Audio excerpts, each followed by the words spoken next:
How to find notifications settings on Deezer mobile. Hello guys, in today's video I'm gonna show you how to find notifications settings on Deezer mobile. First, then open Deezer, and here we'll find the settings icon here in the top corner. Click on it and then click notifications,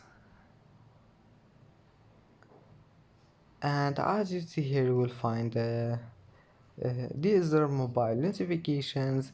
You can manage here music notifications or podcasts or anything you want. Just manage it and go back, it will be saved.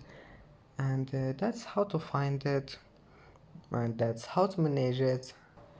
And that's it for today's video. Don't forget like and don't forget subscribe, and thank you for watching this video until the end and see you in the next video.